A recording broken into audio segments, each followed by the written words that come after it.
ಪುರುಷೋತ್ತಮ ಬಿಳಿಮಲೆ ಅವರ ಹೇಳಿಕೆ, ಅದರಲ್ಲೂ ಯಕ್ಷಗಾನದಲ್ಲಿ ಸಲಿಂಗಕಾಮದ ಕದನ ತಾರಕಕ್ಕೇರಿದ ಬೆನ್ನಲ್ಲೇ ರಿಪಬ್ಲಿಕ್ ಕನ್ನಡದ ಮುಂದೆ ತಮ್ಮ ಹೇಳಿಕೆಯ ಬಗ್ಗೆ ವಿಷಾದವನ್ನ ವ್ಯಕ್ತಪಡಿಸಿದ್ದಾರೆ ಪುರುಷೋತ್ತಮ ಬಿಳಿಮಲೆ.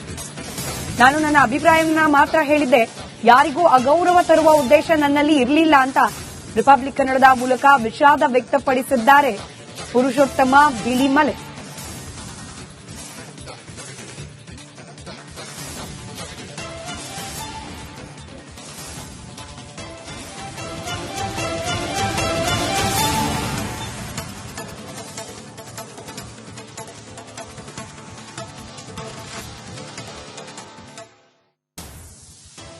ಕನ್ನಡ ಅಭಿವೃದ್ಧಿ ಪ್ರಾಧಿಕಾರದ ಅಧ್ಯಕ್ಷರಾದಂಥ ಪುರುಷೋತ್ತಮ ಬಿಳಿಮಲೆ ಅವರ ಜೊತೆಲಿದ್ದೇನೆ. ಖುದ್ದು ಸಾಹಿತಿಗಳು, ಲೇಖಕರು, ಅನೇಕ ಕೇಡರ್ಗಳಲ್ಲಿ ದೇಶದ ಉತ್ತರ ಭಾರತ, ದಕ್ಷಿಣ ಭಾರತ ಎಲ್ಲ ಕಡೆ ಕೆಲಸ ಮಾಡಿರುವಂತ ಹಿರಿಯರು ಇರ್ತಾರೆ.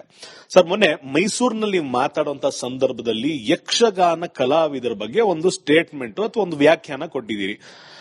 ಸ್ತ್ರೀವೇಷಧಾರಿಗಳು ಯಕ್ಷಗಾನದಲ್ಲಿ ಯಾರಿರ್ತಾರೆ ಅವರು ಬಹುತೇಕರು ಸಲಿಂಗಿಗಳು ಆಗಿದ್ದಾರೆ. ಇದನ್ನ ನೀವು ಪ್ರಪಂಚದ ಮುಂದೆ ತೆರೆದಿಡುವಂತ ಪ್ರಯತ್ನ ಮಾಡಿದ್ರ ಅಥವಾ ಟೀಕೆ ಮಾಡಿದ್ರ ಅಥವಾ ಲೇವಡಿ ಮಾಡಿದ? ಇದು ಯಾಕಂದ್ರೆ ಸಮಾಜದಲ್ಲಿ ಬೇರೆ ಬೇರೆ ಆಯಾಮಗಳಲ್ಲಿ ಜನ ಇದನ್ನ ನೋಡಕ್ ಸ್ಟಾರ್ಟ್ ಮಾಡಿದ್ದಾರೆ. ಇಲ್ಲ, ನಾನು ಹೇಳಿದ ಮಾತನ್ನ ಬೇರೆ ಬೇರೆ ಜನ ಬೇರೆ ಬೇರೆ ತರ ಗ್ರಹಿಸಿದನ್ನು ನಾನು ಗಮನಿಸಿದ್ದೇನೆ.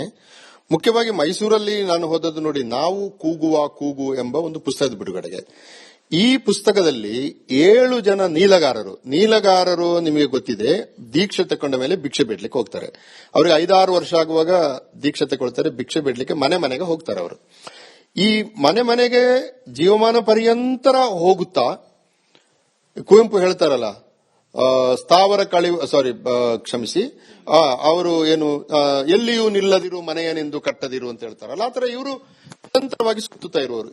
ಈ ಪುಸ್ತಕದಲ್ಲಿ ಕೃಷ್ಣಮೂರ್ತಿ ಹನೂರ್ ಅವರು ನಿರಂತರವಾಗಿ ಸುತ್ತುತ್ತಾ ಇರುವಂತಹ ಒಬ್ಬ ಕಲಾವಿದನ ಬದುಕಿನ ಅಮೂಲ್ಯ ಕ್ಷಣಗಳು ಹೇಗಿವೆ ಎಂಬುದನ್ನು ದಾಖಲು ಮಾಡ್ತಾರೆ. ಅದರಲ್ಲಿ ಅವರ ಮದುವೆ ಸಂಬಂಧಗಳು, ದೈಹಿಕ ಕಾಮನೆಗಳ ಸಂಬಂಧಗಳು, ಆಮೇಲೆ ಯಾರೋ ಒಬ್ಬರನ್ನು ಪ್ರೀತಿಸಿದ್ದು, ಇದೆಲ್ಲ ಬರ್ತದೆ. ತುಂಬಾ ಅದ್ಭುತವಾದ ಪುಸ್ತಕ. ಇದನ್ನು ಹೇಳುವಾಗ ನಾನು ಇದಕ್ಕೆ ಸಮಾನಾಂತರವಾಗಿ ನಮ್ಮ ಕಡೆ ಯಕ್ಷಗಾನದಲ್ಲಿಯೂ ಕೂಡ ಇತ್ತು, ಈಗ ಅದಿಲ್ಲ. ಯಾಕಂದ್ರೆ ಈಗ ಯಕ್ಷಗಾನ 7 ಗಂಟೆಗೆ ಆರಂಭವಾಗಿ 11 ಗಂಟೆಗೆ ಮುಗೀತದೆ. ಕಲಾವಿದರು ಮನೆಗಳಿಗೆ ಹೋಗ್ತಾರೆ, ಕಾರ್ಗಳಲ್ಲಿ ಬರ್ತಾರೆ, ಆರ್ಥಿಕ ಪರಿಸ್ಥಿತಿ ತುಂಬಾ ಇಂಪ್ರೂವ್ ಆಗಿದೆ. ಹಾಗಾಗಿ ಈಗ ಅಲ್ಲ ಇದು. ಆದ್ರೆ ನಾನು ಯಕ್ಷಗಾನ ನೋಡ್ತಾ ಇದ್ದಾಗ ಅವರು ಲಾರಿಯಲ್ಲಿಯೋ ಬಸ್ಸಿನಲ್ಲಿಯೋ ಕುಳಿತು 6 ತಿಂಗಳುಗಳ ಕಾಲ ಮನೆಯಿಂದ ದೂರ ಇರ್ತಾರೆ. ಅವರು ನವೆಂಬರ್ 26ಕ್ಕೆ ಯಕ್ಷಗಾನ ಆರಂಭ ಆಗ್ತದೆ, ಮೇ 26ಕ್ಕೆ ಯಕ್ಷಗಾನ ಮುಗಿಯುತ್ತದೆ. ಯಾಕಂದ್ರೆ ಮಳೆಗಾಲ ಆರಂಭ ಆಗ್ತದೆ. ಈ ನಡುವೆ ಅವರು 1-2 ಸಲ ಮಾತ್ರ ಅವರಿಗೆ ಮನೆಗೆ ಹೋಗ್ಲಿಕ್ಕೆ ಅವಕಾಶ ಆಗುದು. ಯಾಕಂದ್ರೆ ದೂರದ ಊರಿನಿಂದ ಹೋಗಿ ಬರುವುದು ಸಮಸ್ಯೆ ಇತ್ಯಾದಿ. ಈಗ ಒಂದು ಊರಿಂದ ಒಂದು ಊರಿಗೆ ಹೋಗುವ ಕಲಾವಿದರು ಹೇಗೆ ನೀಲಗಾರರಿಗೆ ಸಮಸ್ಯೆಗಳಿದೆಯೋ, ಯಕ್ಷಗಾನ ಕಲಾವಿದರಲ್ಲಿ ಕೂಡ ಅಂಥದೇ ಸಮಸ್ಯೆ ಇದೆ. ಕುಮಾರ ವೆಂಕಣ್ಣ ಅಂತ ಒಬ್ಬರು ಒಂದು ಕಾದಂಬರಿ ಬರೆದ್ರು, ಬಣ್ಣದ ಮಾಲಿಂಗ ಅಂತ ಒಬ್ಬರು ಕಲಾವಿದರು ಇದ್ರು ಅವರು. ಆಮೇಲೆ ಅದು ಒಂದು ಅಪವಾದ ಅಂತ ಬಿಟ್ರೆ ದಕ್ಷಿಣ ಕನ್ನಡದ ಯಾವ ಬರಹಗಾರರು ಕೂಡ ಅಲ್ಲಿಯ ಭೂತಾರಾಧನೆಯಲ್ಲಿ 1000ಕ್ಕಿಂತ ಹೆಚ್ಚು ಕಲಾವಿದರಿದ್ದಾರೆ. ಯಕ್ಷಗಾನದಲ್ಲಿ ಏನಿಲ್ಲ ಅಂದ್ರೂ 10,000ಕ್ಕಿಂತ ಹೆಚ್ಚು ಕಲಾವಿದರಿದ್ದಾರೆ. ಇವರ ಬದುಕನ್ನು ಆಧರಿಸಿದ ಬಯೋಗ್ರಫಿಕಲ್ ಆದ ರೈಟಿಂಗ್ಸ್ ಅಂತ ಹೇಳ್ತೀವಲ್ಲ, ಆ ತರ ಬರಲೇ ಇಲ್ಲ. ಆದ್ರೆ ನನ್ನ ಉದ್ದೇಶ ಏನಾಗಿತ್ತು ಅಂದ್ರೆ, ನಾವು ಯಕ್ಷಗಾನ ನೋಡ್ತೀವಿ, ಕಲಾವಿದರಿಗೆ ಚಪ್ಪಾಳೆ ಹೊಡಿತೀವಿ, ಸಂತೋಷ ಪಡ್ತೀವಿ, ಅದೆಲ್ಲವಾಯ್ತು. ಅದರ ಜೊತೆಗೆ ಆ ಕಲಾವಿದರ ಬದುಕಿನ ಬಿಕ್ಕಟ್ಟುಗಳನ್ನ ಅಭ್ಯಾಸ ಮಾಡಿ, ಅವರಿಗಿರುವ ದೈಹಿಕ ಕಾಮನೆಗಳು, ಅವರಿಗಿರುವ ಎಕ್ಸ್ಟ್ರಾ ಮೆರಿಟಲ್ ರಿಲೇಷನ್ಸ್ ಅಂತ ಹೇಳ್ತೀವಿ ನಾವು, ಅದು ಕೆಲವು ಕಡೆ ಇರ್ತದೆ. ಇದೆಲ್ಲ ಅಪರಾಧ ಅಂತ ಖಂಡಿತ ಹೇಳ್ತಾ ಇಲ್ಲ ನಾನು. ಇದು ಆ ಪ್ರಕ್ರಿಯೆ ಒಳಗೆ ಸಹಜವಾಗಿ ಸಂಭವಿಸುವಂತದ್ದು. ಈಗ ನೋಡಿ, ನಾವೆಲ್ಲ ಚಿಕ್ಕದಿದ್ದಾಗ ನಮ್ಮ ಫಸ್ಟ್ ಕ್ರಶ್ಗಳು ಯಾರು ಅಂದ್ರೆ ಯಕ್ಷಗಾನ ಸ್ತ್ರೀ ವೇಷಧಾರಿಗಳು. ಬಹಳ ಚಂದ ವೇಷ ಹಾಕೊಂಡು ಬಂದು ರಂಗದ ಭೂಮಿ ಮೇಲೆ ಕುಣಿದ್ರೆ ನಾವೆಲ್ಲ ಮೋಹ ಪರವಶರಾಗ್ತಾ ಇದ್ವಿ. ಮರುದಿವಸ ಯಕ್ಷಗಾನ ನೋಡಿ ಮನೆಗೆ ಬಂದ ಮೇಲೆ ನಮಗೆ ಅವರದೇ ಧ್ಯಾನ. ಇದು ಆ ಕಲೆ ನಮ್ಮ ಮೇಲೆ ಬೀರಿದ ಪರಿಣಾಮ. ಆದ್ದರಿಂದ ನಾನು ಆ ಕಲಾವಿದರ ಬದುಕಿನ ಬವಣೆಗಳಿಗೆ ಧ್ವನಿಯಾಗಬೇಕು ಅಂತ ಲೇಖಕರಿಗೆ ಕರೆ ಕೊಟ್ಟನೇ ವಿನಃ ಆ ಕಲಾವಿದರಿಗೆ ಅವಮಾನ ಆಗಬೇಕು ಅಂತ ನಾನು ಹೇಳಿದ್ದಲ್ಲ. ಆದ್ರೆ ಕೆಲವರಿಗೆ ಬೇಸರ ಆಗಿದೆ ಅಂತ ನಂಗೆ ಗೊತ್ತಾಯ್ತು. ಅದಕ್ಕೋಸ್ಕರ ನಾನು ವಿಷಾದಿಸುತ್ತೇನೆ. ನನ್ನ ಉದ್ದೇಶ ಅದು ಅಲ್ವೇ ಅಲ್ಲ. ನನ್ನ ಉದ್ದೇಶ ಕಲಾವಿದರ ಬದುಕನ್ನು ಉಜ್ವಲಗೊಳಿಸುವ ಹಾಗೆ ಲೇಖಕರು ಕೆಲಸ ಮಾಡಬೇಕಾದ ಕಡೆಗೆ ಗಮನ ಸೆಳೆಯುವುದು. ಆ ಕೆಲಸವನ್ನ ಹನೂರು ಈ ಪುಸ್ತಕದಲ್ಲಿ ಮಾಡಿದ್ದಾರೆ. ಇಷ್ಟಾಗಿತ್ತು ಪುರುಷೋತ್ತಮ ಬಿಳಿಮಲೆಯವರ ಮಾತು. ಕ್ಯಾಮರಾ ಪರ್ಸನ್ ಮಂಜುನಾಥ್ ಜೊತೆ ಅಭಿಷೇಕ್ ಬಿವಿ, ರಿಪಬ್ಲಿಕ್ ಕನ್ನಡ. ಪುರುಷೋತ್ತಮ ಬಿಳಿಮಲೆ ಅವರ ಹೇಳಿಕೆ, ಅದರಲ್ಲೂ ಯಕ್ಷಗಾನದಲ್ಲಿ ಸಲಿಂಗಕಾಮದ ಕದನ ತಾರಕಕ್ಕೇರಿದ ಬೆನ್ನಲ್ಲೇ ರಿಪಬ್ಲಿಕ್ ಕನ್ನಡದ ಮುಂದೆ ತಮ್ಮ ಹೇಳಿಕೆಯ ಬಗ್ಗೆ ವಿಷಾದವನ್ನ ವ್ಯಕ್ತಪಡಿಸಿದ್ದಾರೆ ಪುರುಷೋತ್ತಮ ಬಿಳಿಮಲೆ. ನಾನು ನನ್ನ ಅಭಿಪ್ರಾಯವನ್ನ ಮಾತ್ರ ಹೇಳಿದ್ದೆ, ಯಾರಿಗೂ ಅಗೌರವ ತರುವ ಉದ್ದೇಶ ನನ್ನಲ್ಲಿ ಇರಲಿಲ್ಲ ಅಂತ ರಿಪಬ್ಲಿಕ್ ಕನ್ನಡದ ಮೂಲಕ ವಿಷಾದ ವ್ಯಕ್ತಪಡಿಸಿದ್ದಾರೆ ಪುರುಷೋತ್ತಮ ಬಿಳಿಮಲೆ.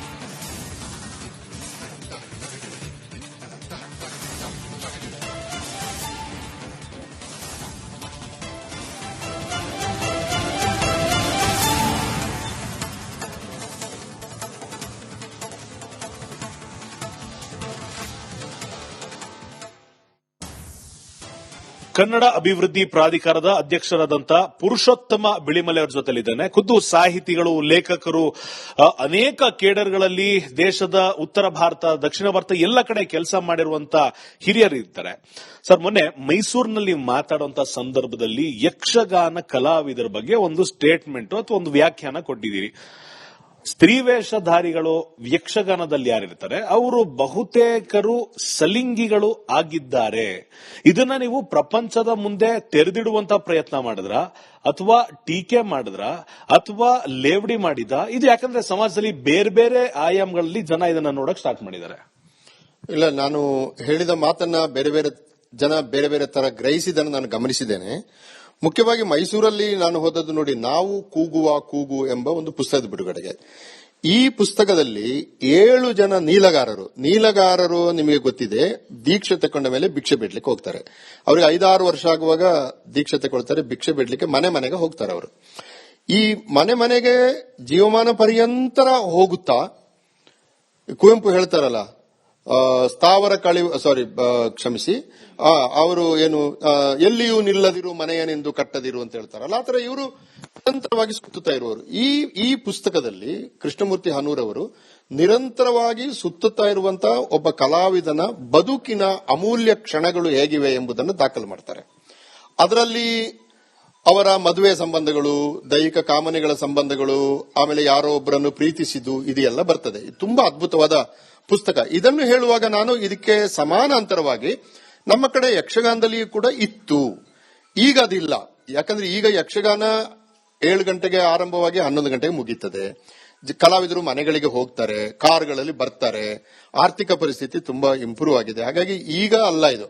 ಆದ್ರೆ ನಾನು ಯಕ್ಷಗಾನ ನೋಡ್ತಾ ಇದ್ದಾಗ ಅವರು ಲಾರಿಯಲ್ಲಿಯೋ ಬಸ್ಸಿನಲ್ಲಿಯೋ ಕುಳಿತು 6 ತಿಂಗಳುಗಳ ಕಾಲ ಮನೆಯಿಂದ ದೂರ ಇರ್ತಾರೆ. ಅವರು ನವೆಂಬರ್ 26ಕ್ಕೆ ಯಕ್ಷಗಾನ ಆರಂಭ ಆಗ್ತದೆ, ಮೇ 26ಕ್ಕೆ ಯಕ್ಷಗಾನ ಮುಗಿಯುತ್ತದೆ. ಯಾಕಂದ್ರೆ ಮಳೆಗಾಲ ಆರಂಭ ಆಗ್ತದೆ. ಈ ನಡುವೆ ಅವರು 1-2 ಸಲ ಮಾತ್ರ ಅವರಿಗೆ ಮನೆಗೆ ಹೋಗ್ಲಿಕ್ಕೆ ಅವಕಾಶ ಆಗುದು. ಯಾಕಂದ್ರೆ ದೂರದ ಊರಿನಿಂದ ಹೋಗಿ ಬರುವುದು ಸಮಸ್ಯೆ ಇತ್ಯಾದಿ.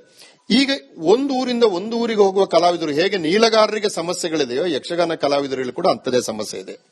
ಕುಮಾರ ವೆಂಕಣ್ಣ ಅಂತ ಒಬ್ಬರು ಒಂದು ಕಾದಂಬರಿ ಬರೆದ್ರು, ಬಣ್ಣದ ಮಾಲಿಂಗ ಅಂತ ಒಬ್ಬರು ಕಲಾವಿದರು ಇದ್ರು ಅವರು.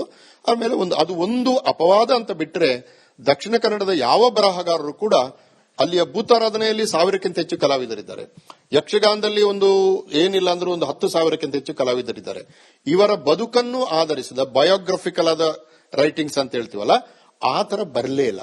ಆದ್ರೆ ನನ್ನ ಉದ್ದೇಶ ಏನಾಗಿತ್ತು ಅಂದ್ರೆ, ನಾವು ಯಕ್ಷಗಾನ ನೋಡ್ತೀವಿ, ಕಲಾವಿದರಿಗೆ ಚಪ್ಪಾಳೆ ಹೊಡಿತೀವಿ, ಸಂತೋಷ ಪಡ್ತೀವಿ, ಅದೆಲ್ಲವಾಯ್ತು. ಅದರ ಜೊತೆಗೆ ಆ ಕಲಾವಿದರ ಬದುಕಿನ ಬಿಕ್ಕಟ್ಟುಗಳನ್ನ ಅಭ್ಯಾಸ ಮಾಡಿ, ಅವರಿಗಿರುವ ದೈಹಿಕ ಕಾಮನೆಗಳು, ಅವರಿಗಿರುವ ಎಕ್ಸ್ಟ್ರಾ ಮೆರಿಟಲ್ ರಿಲೇಷನ್ಸ್ ಅಂತ ಹೇಳ್ತೀವಿ ನಾವು, ಅದು ಕೆಲವು ಕಡೆ ಇರ್ತದೆ. ಇದೆಲ್ಲ ಅಪರಾಧ ಅಂತ ಖಂಡಿತ ಹೇಳ್ತಾ ಇಲ್ಲ ನಾನು. ಇದು ಆ ಪ್ರಕ್ರಿಯೆ ಒಳಗೆ ಸಹಜವಾಗಿ ಸಂಭವಿಸುವಂತದ್ದು. ಈಗ ನೋಡಿ, ನಾವೆಲ್ಲ ಚಿಕ್ಕದಿದ್ದಾಗ ನಮ್ಮ ಫಸ್ಟ್ ಕ್ರಶ್ಗಳು ಯಾರು ಅಂದ್ರೆ ಯಕ್ಷಗಾನ ಸ್ತ್ರೀ ವೇಷಧಾರಿಗಳು. ಬಹಳ ಚಂದ ವೇಷ ಹಾಕೊಂಡು ಬಂದು ರಂಗದ ಭೂಮಿ ಮೇಲೆ ಕುಣಿದ್ರೆ ನಾವೆಲ್ಲ ಮೋಹ ಪರವಶರಾಗ್ತಾ ಇದ್ವಿ. ಮರುದಿವಸ ಯಕ್ಷಗಾನ ನೋಡಿ ಮನೆಗೆ ಬಂದ ಮೇಲೆ ನಮಗೆ ಅವರದೇ ಧ್ಯಾನ. ಇದು ಆ ಕಲೆ ನಮ್ಮ ಮೇಲೆ ಬೀರಿದ ಪರಿಣಾಮ. ಆದ್ದರಿಂದ ನಾನು ಆ ಕಲಾವಿದರ ಬದುಕಿನ ಬವಣೆಗಳಿಗೆ ಧ್ವನಿಯಾಗಬೇಕು ಅಂತ ಲೇಖಕರಿಗೆ ಕರೆ ಕೊಟ್ಟನೆ ವಿನಃ ಆ ಕಲಾವಿದರಿಗೆ ಅವಮಾನ ಆಗಬೇಕು ಅಂತ ನಾನು ಹೇಳಿದ್ದಲ್ಲ. ಆದ್ರೆ ಕೆಲವರಿಗೆ ಬೇಸರ ಆಗಿದೆ ಅಂತ ನಂಗೆ ಗೊತ್ತಾಯ್ತು. ಅದಕ್ಕೋಸ್ಕರ ನಾನು ವಿಷಾದಿಸುತ್ತೇನೆ. ನನ್ನ ಉದ್ದೇಶ ಅದು ಅಲ್ಲವೇ ಅಲ್ಲ. ನನ್ನ ಉದ್ದೇಶ ಕಲಾವಿದರ ಬದುಕನ್ನು ಉಜ್ವಲಗೊಳಿಸುವ ಹಾಗೆ ಲೇಖಕರು ಕೆಲಸ ಮಾಡಬೇಕಾದ ಕಡೆಗೆ ಗಮನ ಸೆಳೆಯುವುದು. ಆ ಕೆಲಸವನ್ನ ಹನೂರು ಈ ಪುಸ್ತಕದಲ್ಲಿ ಮಾಡಿದ್ದಾರೆ. ಇವಿಷ್ಟಾಗಿತ್ತು ಪುರುಷೋತ್ತಮ ಬಿಳಿಮಲೆಯವರ ಮಾತು. ಕ್ಯಾಮರಾ ಪರ್ಸನ್ ಮಂಜುನಾಥ್ ಜೊತೆ ಅಭಿಷೇಕ್ ಬಿವಿ, ರಿಪಬ್ಲಿಕ್ ಕನ್ನಡ.